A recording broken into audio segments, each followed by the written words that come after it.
Hello YouTube, welcome to this new YouTube animation tutorial.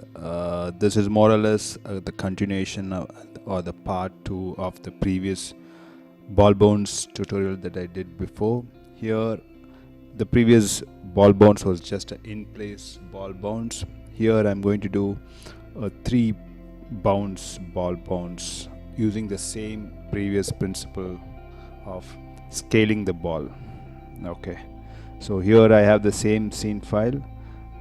The ball values freeze transformation is 0, so I'm going to select the ball, all 0 here. Frame 1, set key. Now just I'm going to keyframe every 10 frames, so I go to frame 10, move the ball down, set key. I also have the auto key on, so go to frame 20, move to a position, set key. Then I go to frame 30, move for a second bounce, set key. Then I go to 40, move high, little bit down, set key. And on frame 50 it is going to be the last bounce. So now if I play, you can see this ball bounce. So there's no squash or anything is done. So what I'm going to do is going to save layouts, perspective, graph editor. Just going to make auto tangent and linear for this curve because you need to see the pitch. So select the bottom curve, go to linear, select the top one and click on auto tangent. Okay, so now what I'm going to do is going to a side view and add squash and stretch. So this is going to be the same continuation from the previous video. So for y-axis it is going to be 0.7 and on x and z it's going to be 1 and 3. So the volume is equally distributed on all the 3 axes. Move it slightly down so that it touches the ground. Then go to the next keyframe 20, nothing there, that is high pose. So the next pitch pose is frame 30, same. Now instead of 0.7 the squash is going to be a little bit less, right? So I'm going to put 0.8 on the scale y axis and 1.2 and 1.2 on the scale z and scale x axis.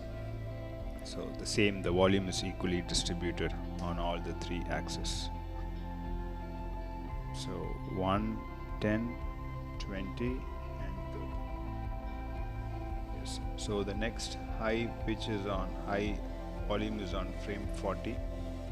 Yeah, just going to select, just give a key on frame 20 so it's not empty. So go to 40, nothing there. So the last bounce is on frame 50. So now the squash is going to be much lesser. So on scale y it's going to be 0.9. So naturally scale x and scale z is going to be 1.1, 1.1. Okay, the ball is inserted, just move a little bit up. Let me add 10 more frames so I get another high bounce on this ball. So I extend to frame 60 and I just move the ball a little bit up. So that is going to be 0. There's not going to be any squash or stretch, so just 0. Just play it. So this is the output what we get. Just squashes has been added on frame 20, 40 and 50. On frame 10, 30 and 50, sorry. So next what we are going to do is add the stretch pose. So just one frame before the contact pose, that is on frame 10 is a contact squash, go to frame 9. So reverse the values. So x is going to be 0.7, y is going to be 1.3 and scale z is going to be 0.7. So yes, you have a stretch, contacting, squash. Just move a little bit so that the contact frame is pose is same thing. Go to high pose, click on one because there's not going to be any squash or stretch. Then we go to frame 30, just one frame before 30. On frame 29, just the opposite values. So scale X and scale Z is going to be 0.8 and scale Y is going to be 0.1. So just rotate the ball a little bit, as we are going to animate not an in-place animation, so these rotations needed to be added. The rotate X values needs to be 0. I'll be changing it later. So on high top axis it is going to be 1. Then the last third contact pose, before the contact pose on frame 49, it's going to be 0.9 and 0.9 on scale X and scale Z axis, and scale Y is going to be 1.1, as you already know. Just rotate it a little bit so you get an angle of rotation. The contact needs to be flat, so what I'm going to do is going to rotate X and 0 it. And last, go to frame 50, check everything is fine. Yes, just give a key. Just look at the animation now. So what is happened? We have added a stretch pose and the squash pose for the ball bounce. Cool.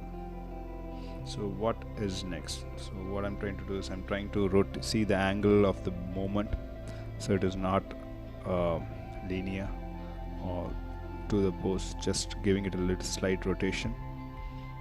Okay, now the contact, yeah. So the base flat rotate X also needs to be 0 because the landing pose is also in a different angle. So make sure all the landing and the top axis has 0 on rotate X. Just slowly sliding it. Yes, make the rotate X 0.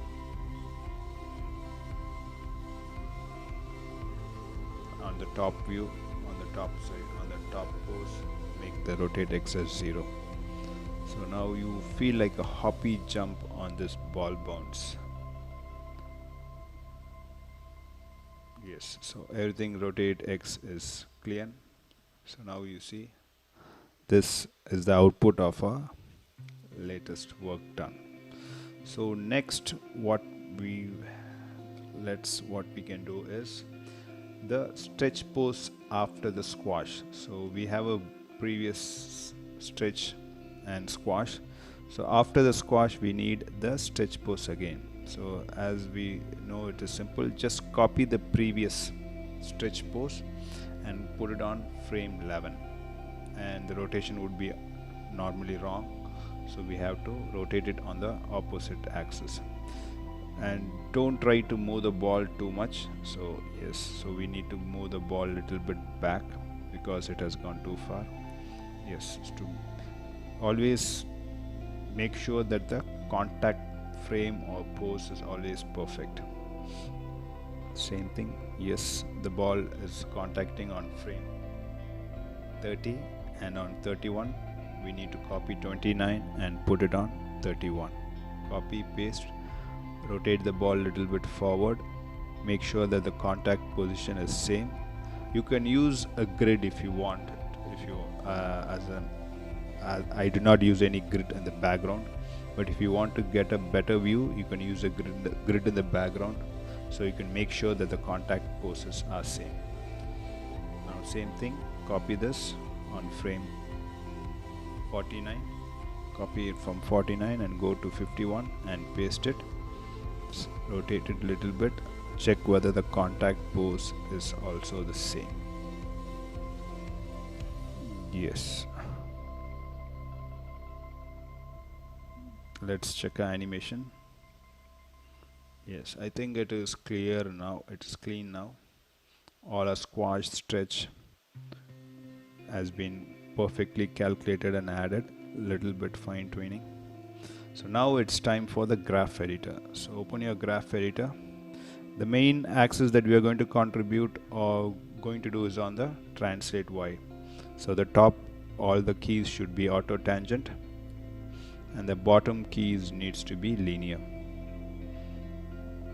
So going to select all the keys and break the tangent so I can individually move this tangents, in tangents and out tangents.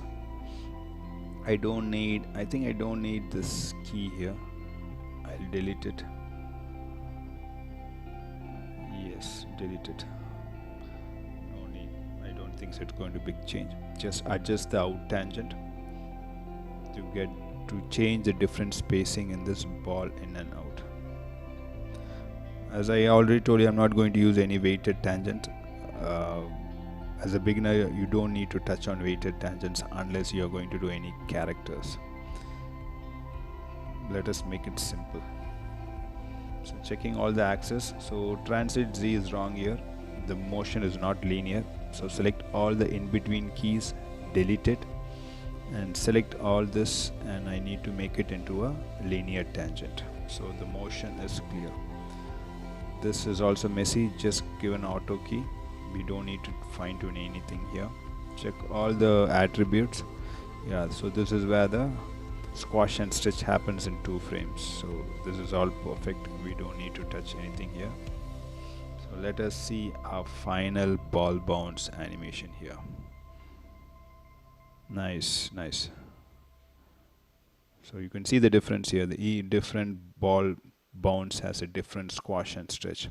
The beginning has more, second is medium, and the third is small. So this is how you'd show a different variation of ball bounce.